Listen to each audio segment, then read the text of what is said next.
Assalamualaikum warahmatullahi wabarakatuh. Perkenalkan, nama saya Muhammad Aris Fadila dari kelas 2B. Di kesempatan kali ini saya akan menyampaikan perkembangan komputer dari tahun awal munculnya komputer hingga sampai saat ini masih dipakai pada banyak orang. Oke, lanjut aja, kita langsung ke sejarah komputer itu sendiri. Awal perkembangan komputer. Sejarah komputer generasi pertama menggunakan tabung vakum, yaitu 1946 sampai 1959. Tahun 1946 merupakan tahun diciptakan komputer generasi pertama dengan menggunakan tabung vakum sebagai komponen dasar pembuatan. Tabung yang digunakan sebagai komponen dasar ini memang dikenal tidak efisien karena mudah panas ketika dipakai. Electronic Numerical Integrator and Computer atau disingkat ENIAC merupakan salah satu contoh komputer generasi yang pertama. Dibuat oleh J. Prescott Eckert dan John Maury di University of Pennsylvania. Mereka berdua membangun ENIAC dengan menggunakan 8.000 tabung vakum dengan ukuran 1.800 kaki dan mempunyai berat dengan mencapai sekitar 30 ton. Ciri-ciri komputer generasi pertama itu sendiri yaitu: 1. Memiliki hardware yang jauh lebih besar serta membutuhkan ruang yang luas. Yang kedua, interior desain sistem operasi dibuat secara spesifik dan hanya dapat melakukan tugas tertentu. Program hanya dapat dibuat memakai bahasa mesin, menggunakan slider magnetik untuk menyimpan data, membutuhkan daya listrik yang sangat besar, butuh mesin pendingin karena cepat panas, kapasitas penyimpanan yang kecil, kinerjanya lambat, memakai konsep storage program dan menggunakan mechanical core storage sebagai memori utama, menggunakan tabung hampa sebagai sirkuit. Nah, di sini ada komputer generasi pertama pada tahun 1946 sampai 1959, yaitu Electronic Numerical Integrator and Computer atau disingkat ENIAC. Generasi kedua menggunakan transistor, yaitu pada tahun 1959 sampai 1965. Tahun 1959, komponen dasar untuk merancang komputer adalah teknologi transistor. Komponen ini dinilai jauh lebih efisien jika dibandingkan tabung vakum. Transistor mempunyai ukuran lebih kecil dibandingkan dengan tabung vakum, serta daya listrik yang diperlukan juga lebih kecil. Untuk mengoperasikan, biaya pembuatan jauh lebih terjangkau. Mesin yang pertama kali menggunakan teknologi ini ialah superkomputer. IBM juga telah membuat superkomputer dengan nama Sperry, Rand, dan Stretch, serta menjadikan komputer dengan nama Large. Komputer ini dikembangkan di laboratorium menggunakan energi atom pada tahun 1965. Ciri-ciri komputer generasi kedua yaitu telah menggunakan operasi bahasa program tinggi, tingkat Fortran dan COBOL. Kapasitas memori utama menggunakan magnetic core storage, juga menggunakan simpanan eksternal seperti magnetic tape dan magnetic disk, mampu memproses secara real time dan real sharing. Ukuran fisik jauh lebih kecil dibandingkan komputer generasi pertama, kinerja lebih cepat, daya listrik lebih kecil. Pemakaian program ini tidak lagi terpaku pada aplikasi bisnis, namun juga pada aplikasi teknik. Nah, komputer generasi kedua pada tahun 1959, yaitu komponen dasar untuk merancang komputer adalah teknologi transistor. Nah, inilah sebuah penampakannya. Komputer generasi ketiga yaitu Integrated Circuit yang didirikan pada tahun 1965 sampai 1971. Generasi komputer ketiga dimulai pada tahun 1965, yang mana komputer dibuat menggunakan Integrated Circuit atau ICS.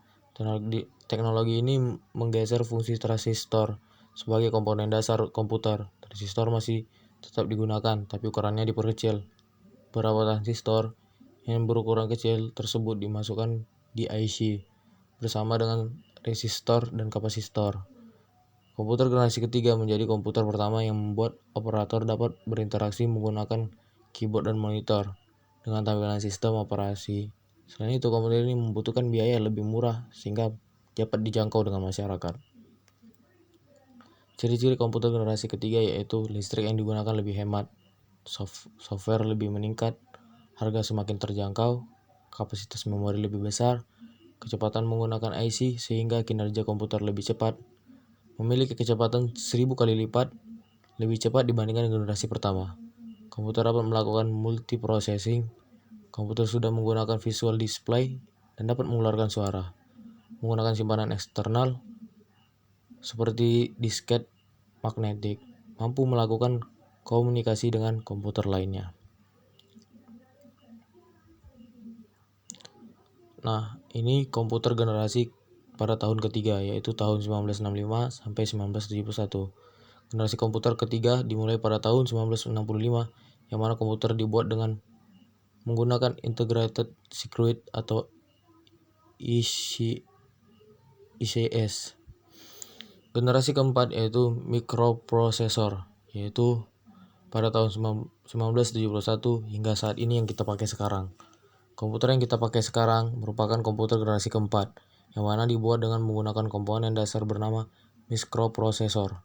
Chip mikroprosesor memiliki ribuan transistor dan beberapa macam elemen sirkuit yang mana saling terhubung menjadi satu. Intel menjadi sebuah perusahaan yang paling berpengaruh terhadap perkembangan chip mikroprosesor karena mereka berhasil menciptai Intel 4004 yang merupakan cikal bakal perkembangan komputer. Banyak sekali kemajuan besar yang terjadi pada generasi ini, sebagai yang diciptakan MOS, GUIS, yaitu Graphical User Interface, hingga komputer jinjing yang disebut dengan laptop. Bahkan prosesor atau CPU pun mengalami perkembangan dari waktu ke waktu hingga sekarang. Itu perkembangan yang terjadi pada tahun 1971 sampai sekarang. Ciri-ciri generasi yang keempat yaitu pada tahun 1971 sampai sekarang ini yaitu dapat menggunakan LSI, yaitu Large Scale Integration. Sudah memakai semikonduktor dan mikroprosesor yang berbentuk seperti chip untuk memorinya. Dipasarkan pada sektor perorangan dan juga muncul komputer terbaru yang lebih efisien dan mudah dibawa kemanapun, yaitu laptop, yang mana banyak digunakan pada masa sekarang karena bentuknya yang lebih simpel dan praktis dan bisa dibawa kemana saja. Nah, komputer generasi keempat yaitu pada tahun 1971 hingga sekarang, yaitu ini penampakannya. Yaitu mikroprosesor memiliki ribuan transistor dan beberapa macam elemen sirkuit yang mana saling terhubung menjadi satu dan bisa terhubung dengan yang lainnya juga. Nah, generasi kelima yaitu Artificial Intelligence yang sekarang atau yang akan datang atau masa depan gitu. Dalam sejarah pengembangan komputer generasi kelima ini bertujuan agar dapat menganalisis perangkat komputer yang dapat merespon menggunakan bahasa yang digunakan manusia. Diharapkan dapat mempelajari lingkungan di sekitar serta menyesuaikan diri dengan diri sendiri. Generasi kelima ini sebenarnya masih tahap pembangunan, yang mana generasi ini akan mempunyai teknologi yang dibuat berdasarkan kecerdasan buatan, yaitu Artificial Intelligence, yang dimana komputer di generasi kelima ini akan dibuat sesimpel mungkin, yang dimana bisa diprogram dengan menggunakan bahasa manusia dan bisa menyesuaikan dengan diri sendiri. Nah, ada ciri-ciri generasi kelima yaitu Artificial Intelligence, yang dimana memiliki ciri-ciri sebagai berikut.